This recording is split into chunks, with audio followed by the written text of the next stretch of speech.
참여하신 또 여러분들을 주님의 이름으로 사랑하고 환영하고 축복합니다. 오후 예배 시간에는 껍데기만 남은 신앙이라는 제목으로 하나님 말씀 증거하겠습니다. 제가 예전에 학창 시절에 또 즐겨 보았던 시 중에 하나가 껍데기는 가라라고 하는 시가 있어요. 제목은 한 번쯤 다 들어보셨을 것 같습니다. 신동엽 시인의 시인데 민족 정신과 또 평화 통일을 그런 노래하는 시입니다. 껍데기는 가야 된다라는 뜻이죠. 우리의 껍데기도 또 사라지고 신앙의 알맹이만 또 남을 수 있게 되기를 바랍니다. 애플을 세계적인 기업으로 성장시킨 이가 누군지 혹시 아십니까?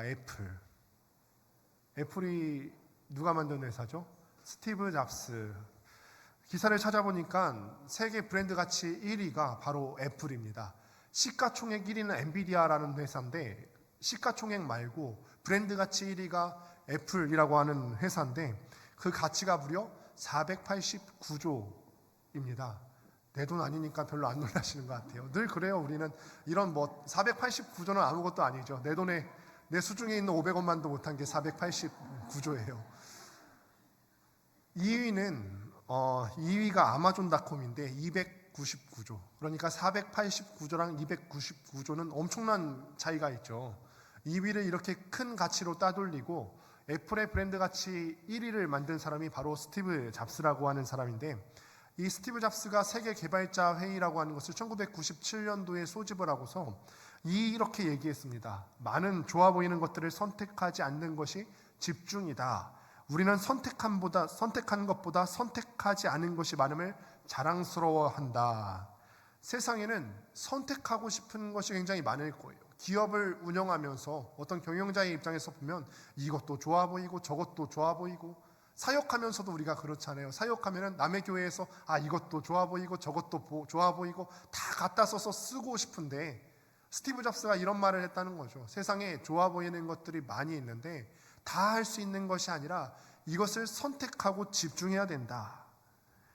세계 1위 기업을 만들어 놓은 스티브 잡스가 세계 개발자 회의를 소집해 놓고 그 자리에서 말하기를, 우리는 선택하지 않은 것이 많음을 자랑한다, 이렇게 이야기를 했다는 거예요. 수많은 아이들이 나왔을 거예요. 애플을 아무나 들어가는 거 아니잖아요. 정말 내노라하는 인재들이 뽑혀서 그 자리에 들어갔을 것이고, 개발자 회의라고 한다면 또 그 중에서도 또 선발된 인원만이 나왔을 건데 얼마나 기발한 아이들이 많았을 겁니까? 정말 어마어마한 제안들이 있었을 것입니다. 이 책의 제목이 뭐냐면 Insanely Simple이라는 책이에요. 미친 듯이 단순하다라는 뜻이죠. 미친 듯이 단순해야 된다. 다 쳐내라는 거예요. 우리가 어떤 것에 집중하고 한 길로 가기 위해서는 좋아 보이는 것, 이것이 오히려 쓸데없는 것이 될 수 있기 때문에 다 쳐내 보여야 된다는 거죠. 딱 하나만 선택해야 된다. 그 선택한 하나가 다 쳐내고 좋아 보이는 많은 것들을 버리고 쳐낸 그 하나가 애플을 세계 브랜드 가치 1위로 만들었다는 것입니다. 우리 믿음의 사람들이 믿음의 인생을 경주하면서 가장 어려운 것 중에 하나가 뭐냐면, 우리가 좋아 보이는 여러 가지 것들에 우리의 시선을 빼앗긴다는 것입니다. 내 인생을 좋아 보이게 만들 만한 것들, 수많은 것들에 내 마음을 뺏기고 내 시간을 뺏기고, 그러다 보니까 우리가 정말 좋아 보이는 것들을 집중해야 되는데 그것들에 집중하지 못하게 만드는 수많은 것들이 우리 앞에 도사리고 있다는 것이죠. 이거는 이래서 좋고 저거는 저래서 좋아 보이고, 이거 해야 될 것 같고, 다른 사람도 하니까 나도 해야 될 것 같고, 시간이 그래서 빼앗깁니다. 세상에 좋아 보이는 것들, 평생 나를 행복하게 해줄 수 있을 만한 것들과 하나님을 비교한다면 어떠시겠습니까? 100억과 하나님을 선택한다면 어떤 거 선택하실 수 있겠습니까? 하나를 쳐내야 된다면 쳐내는 게 되게 중요한 것이거든요. 내 연봉, 내 재산과 하나님을 비교한다면 무엇을 선택하실 수 있으시겠습니까? 한 회사를 이끌어갔던 회장이 그런 말을 할 수 있다면 믿음의 경주를 살아가는 우리도 하나님 앞에서 이런 선택의 결단을 할 수 있어야 될 줄 믿습니다. 하나님의 가치는 과연 어떠한가? 내 인생을 살아가는 데 있어서 우리가 하나님도 선택하고 세상도 선택할 것이 아니라 쳐내야 될 것들이 분명히 도사리고 있고 존재하는데, 나는 과연 어떤 것에 가치를 두고 하나님은 내 삶 가운데서 어떤 가치를 두고 있는가? 이것이 우리가 진지하게 던져봐야 되는 인생의 질문이라는 거죠. 오늘 본문의 시작을 보시게 되면 사무엘의 온 말이 온 이스라엘 사람들에게 들렸다라고 시작을 하고 있습니다. 사무엘의 말이 온 이스라엘 사람들에게 들렸다. 사무엘의 말이 온 백성에게 들렸다라고 하는데, 사무엘이 백성에게 한 말이 무엇입니까? 어떤 말을 했죠? 그 이전 말씀을 보면은 사무엘이 백성들에게 한 말이 무엇인지에 대해서 나와 있죠. 3장 13절에 보면은 이렇게 기록합니다. 내가 그의 집을 영원토록 심판하겠다고 그에게 말한 것은 그가 하는 죄악 때문이니 이는 그가 자기의 아들들이 저주를 자청하되 금하지 아니하였음이니라. 그가 다 아는 죄악 때문이라. 엘리 그 자신이 다 알고 있어요. 하나님 앞에서 알면서 짓는 그 죄악 때문에 이스라엘이 영원한 심판에 빠지게 될 것이다, 받게 될 것이다. 그 멸망의 선언이 사무엘 선지자의 입에서 나왔고 이 말이 온 이스라엘 사람들에게 전해졌다는 것입니다. 여러분, 한 지도자가, 백성의 지도자가 영원히 멸망할 거라는 소식이 이스라엘 사람들에게 전해졌다는 얘기입니다.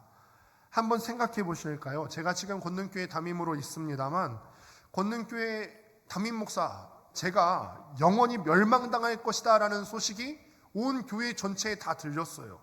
그날이 우리 교회에게 어떤 날이 되겠습니까? 제가 멸망을 받는다. 그러면은 우리 가정만의 비극일까요? 아니면 우리 교회의 비극일까요? 우리 교회의 비극이 되겠습니다. 이 엄청난 선언을 받은 이스라엘 사람들은 뭐 해야 되죠?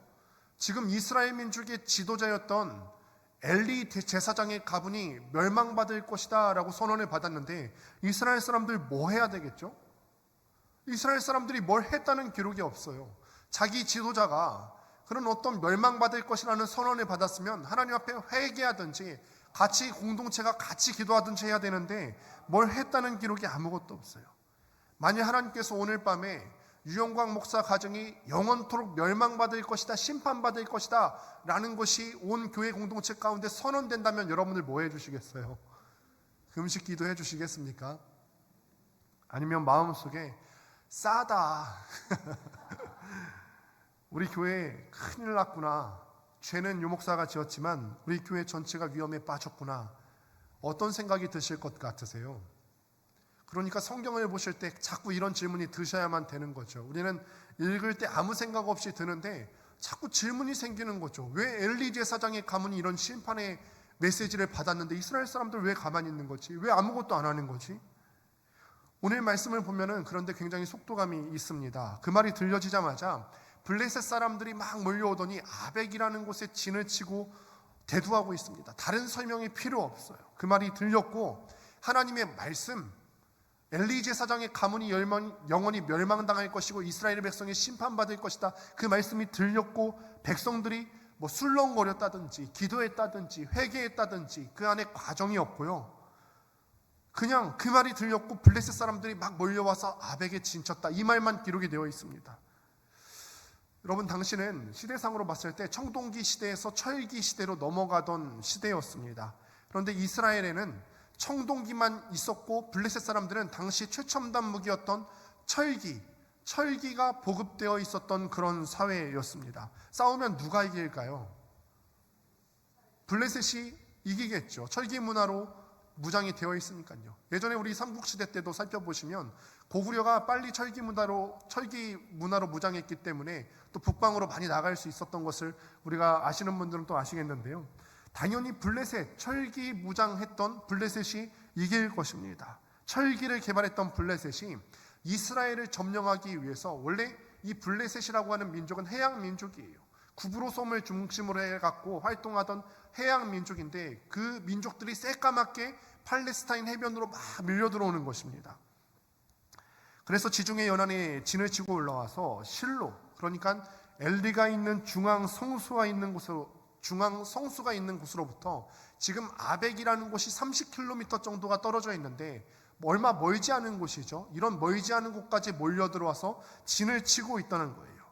그곳에서 전쟁하기 위해서 진을 치고 이스라엘 사람들도 어떡하죠?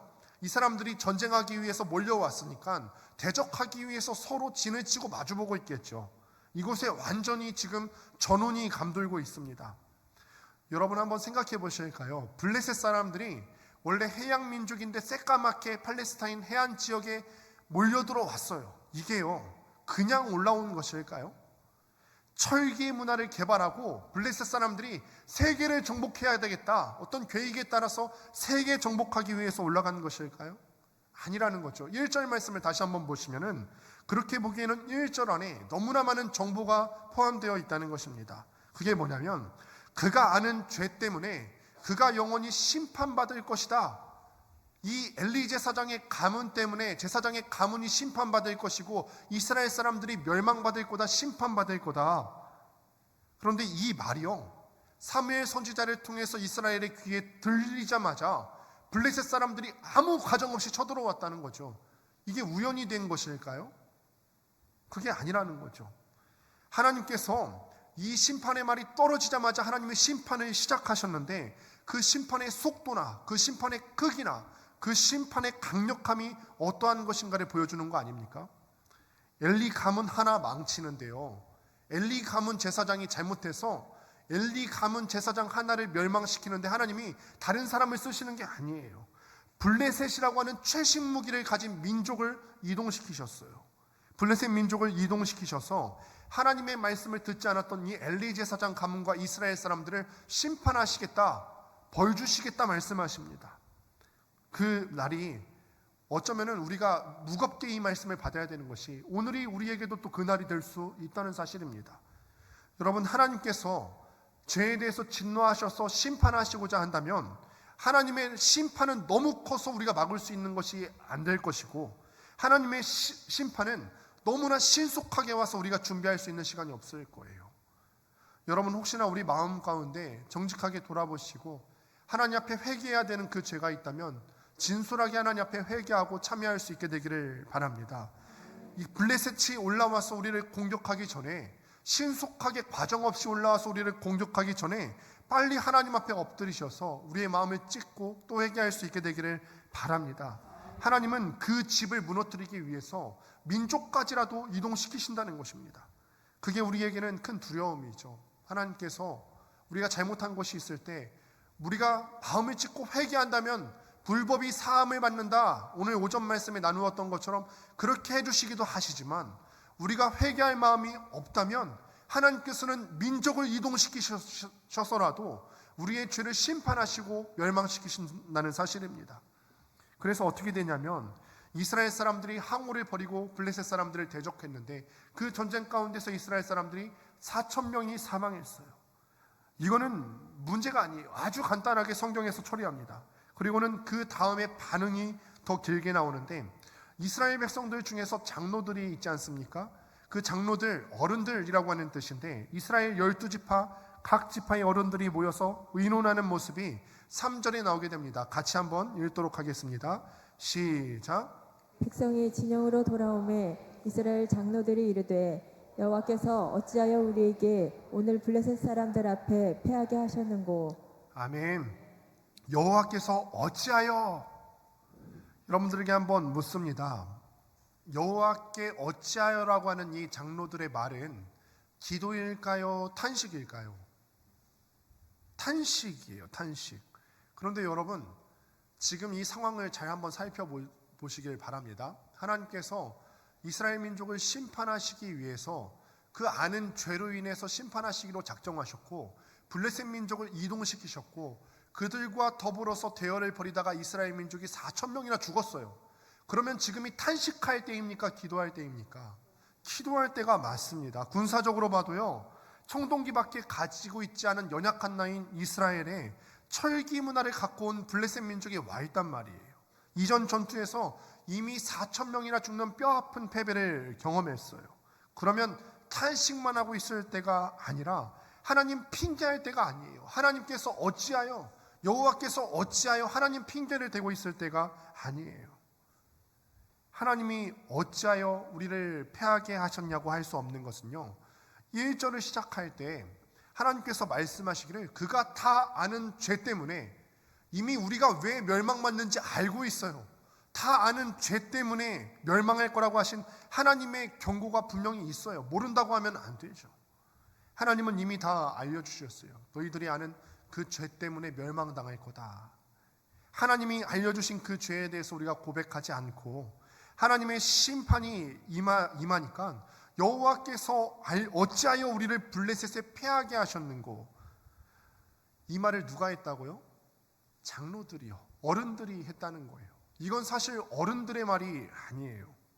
탄식할 게 아니라 엎드려야 되고 기도해야 될 때입니다. 회한에 젖어서 우리가 왜 이렇게 됐을까, 왜 이렇게 됐나 할 것이 아니라 우리가 뜨겁게 회개해야 될 때이죠. 그런데 이스라엘 사람들은 회개하지 않고 장로들은 어른답지 못했어요. 이들은 바르게 선택했었어야만 했습니다. 사무엘의 말을 듣고 우리가 회개해야 되겠구나, 우리가 다 아는 죄가 있음에도 불구하고 회개하지 않아서 하나님의 심판이 이렇게 신속하게 왔다, 회개하자, 이렇게 했어야 되는데 그렇게 하지 않았다는 거예요. 여호와께서 어찌하여. 그래서 엉뚱한 선택을 내리는데 3절 하반절 말씀입니다. 여호와의 언약궤를 실로에서 우리에게로 가져다가 우리 중에 있게 하여 그것으로 우리를 우리 원수들의 손에서 구원하게 하자 하니. 장로들이 그렇게 생각한 거죠. 여호와의 언약궤를, 언약궤라는 것은 하나님의 임재가 임하는 상징적인 곳인데 그 언약궤를 우리가 가져오면 이길 수 있지 않을까? 사실은 이게 완전 틀린 말은 아닌 것이, 지금까지 언약궤와 함께한 역사가 그랬어요. 이스라엘 사람들은 언약궤와 함께한 전쟁에서 져본 역사가 없어요. 왜냐하면 그 언약궤는 하나님께서 함께 하시는 상징의 자리거든요. 하나님께서 함께 하시는데 그 어떤 전쟁에서 지겠습니까? 그러니 여호와의 언약궤가 한 역할이 굉장히 크고, 이것이 이스라엘 사람들에게, 민족들에게 갖는 이 상징이 굉장히 큽니다. 여호와의 언약궤가 가는 길에는 늘 승리가 있었어요. 그러니까 오늘도 이 장로들이 생각하기를, 지금 언약궤가 있는 중앙 성소까지 30km밖에 안 되는데 빨리 뛰어가서 언약궤를 가져오면은 그 언약궤 때문에 이기게 될 것이다 라고 생각해서 이스라엘의 장로들이 그 언약궤를 가져오게 합니다. 그리고 전쟁에 나가게 하고, 4절을 보니까 홈리와 비느하스가 여호와의 법궤와 함께 있었다라고 기록합니다.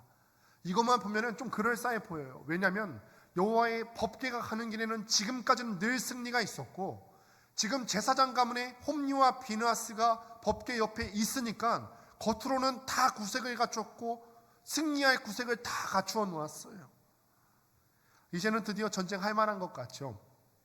왜 첫 전쟁할 때 법궤를 안 가져왔나? 이제 법궤가 왔으니까 됐다, 이제는 우리가 이길 수 있을 거야. 첫 전투에는 4,000명이 죽었지만 법궤가 왔기 때문에 지금까지 그랬듯이 이제는 우리가 이기겠지. 그렇게 백성들이 즐거웠던 거예요. 그래서 드디어 우리가 이겼다, 여호와의 법궤가 왔으니까 우린 이제 이겼어, 힘이 나서 크게 소리를 치고 엄청나게 큰 소리로 즐거워했다는 거죠. 여러분, 사실 이것은 이스라엘 사람들의 영적인 오만함입니다. 영적으로 자기를 기만했어요. 하나님이 그 전에 뭐라고 했다고요? 어떤 말씀이 백성에게 다 들렸다고 했죠? 영원히 심판해서 끝낼 거라고 하셨어요. 그런데 법궤 들고 와서 형식적인 거 들고 왔고 이제는 우리가 이길 거야, 막 소리를 지르는 거는요, 영적으로 자기를 속이는 거예요.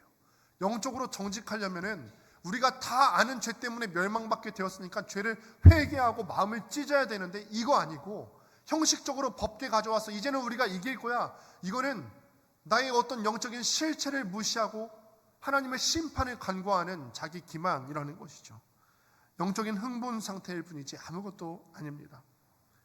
찬양하는 거 좋죠. 뜨겁게 찬양하는 거 좋고 흥분 상태가 됩니다. 그러나 어떤 영적인 엑스터시만으로는 아무것도 변화시킬 수가 없어요. 이스라엘 사람들이 소리를 지르니까 블레셋 사람들이 깜짝 놀랐죠. 이게 무슨 일인지 알아보니까 애굽을 이기고 모든 가나안 민족을 이겼던 그 여호와의 법궤가 이스라엘 민족 그 군중들 가운데 들어왔더라. 그 진영 가운데 들어왔더라. 그러니 블레셋 사람들도 두려웠죠. 큰일 난 거죠. 이제 어떡하지? 애굽 민족도 무찌르고 가나안 민족도 그 무찌른 여호와의 법궤가 이스라엘 군대 가운데 들어왔다. 이제 우리 큰일 났다. 그리고는 블레셋 사람들의 입으로 고백합니다. 애굽 백성을 광야에서 물살시킨 여호와의 법궤가 왔다고 하니까 큰일 났다. 이제는 우리 어떻게 하나? 그런데 그 다음의 말이 놀랍지 않습니까? 9절 함께 보도록 하겠습니다. 함께 읽습니다. 시작. 너희 블레셋 사람들아, 강하게 되며 대장부가 되라. 너희가 히브리 사람의 종이 되기를 그들이 너희의 종이 되었던 것 같이 되지 말고 대장부 같이 되어 싸우라 하고. 아멘. 우리가 히브리인의 종이 될 수 있겠냐? 그들이 우리의 종이 되었던 것처럼 우리가 그들의 종이 될 수는 없는 거다. 대장부같이 힘을 내라. 두렵지만 대장부같이 힘을 내라 라고 소리쳐서 격려합니다. 이 싸움 어떻게 됐을까요? 누가 이겼을까요? 법궤가 왔으니까 이스라엘 민족이 이겼을까요? 그 다음 구절을 보시면 나오게 되는데, 참 많은 이스라엘 사람들 3만 명이 전사했어요. 3만 명이 죽임을 당하고 법궤는 빼앗기고 홈리와 비느하스 그 제사장 가문도 완전히 죽임을 당했습니다. 여러분 기억하셔야 되죠. 법궤가 왔는데 왜 졌습니까? 법궤가 왔는데 왜 졌죠? 법궤가 그 전까지 승리할 수 있었던 이유는 법궤 때문에 그런 것이 아니라 법궤 위에 임재하시는 하나님 때문에 이겼던 것이죠. 근데 지금은 껍데기만 남은 거예요. 이 법궤 위에 하나님이 함께 하시지 않는 걸요. 하나님께 이스라엘 민족을 떠나셨는 걸요. 법궤가 온다 한들 이 전쟁은 뒤집을 수 있는 게 아니에요. 여호와 없는 여호와의 법궤는 아무것도 아니라는 거예요. 장수 없는 장수 깃발이 아무것도 아니듯이 여호와 없는 여호와의 법궤는 아무것도 아니고 하나님 없는 하나님께 드리는 예배는 아무것도 아니에요. 그러니까 여호와가 계시지 않는 여호와의 법궤와 함께 있는 홈리와 비느하스는 여전히 자기 기만에 빠져 있다는 거예요. 내가 이것만 있으면 괜찮겠지. 자기는 여호와와 함께하지 않으면서 여호와가 함께하지도 않는 그 법궤를 가져다가 그 법궤 옆에 가만히 있으면은 하나님께서 그것 때문에 이기게 해주시겠습니까? 자기는 홈리와 비느하스 자체는 내가 하나님 편에 서지도 않는데 법궤만 갖다 놓고서 이것이 우리를 이기게 해줄 거야. 그러면 하나님께서 그래 내가 너를 이기게 해주겠다 그렇게 해주시겠습니까? 선택을 잘못했다는 거죠. 여호와의 법궤를 선택할 때가 아니라는 것입니다. 블레셋이 올라왔다고 하기 전에 사무엘의 소리가 귀에 들렸을 때 엘리는 그렇다 치더라도 이스라엘의 온 장로들이 다 몰려와서 우리가 지금 회개해야 된다. 우리가 다 아는 죄 때문에 우리가 두 손 들고 주님 앞에 회개한다. 우리 살려달라. 엘리는 그렇다 하더라도 우리를 봐서라도 좀 살려주십시오. 우리 민족을 살려달라고 그랬어야 되죠.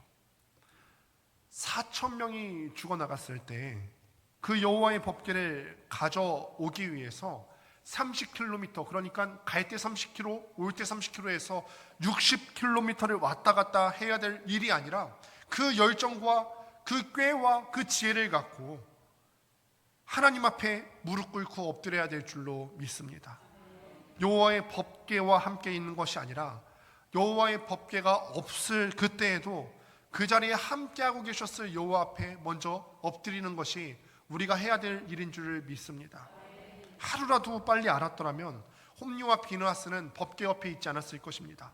법궤는 그날 400년 전통을 깼어요. 원래는 법궤가 가는 곳마다 승리하게 했고 법궤 위에는 항상 하나님의 임재가 있었는데 그날만은 그 전통이 깨졌습니다. 하나님은 그 법궤 위에 임재하시지 않으셨고 법궤가 가는 길에 늘 승리가 있었는데 그날은 패배했어요.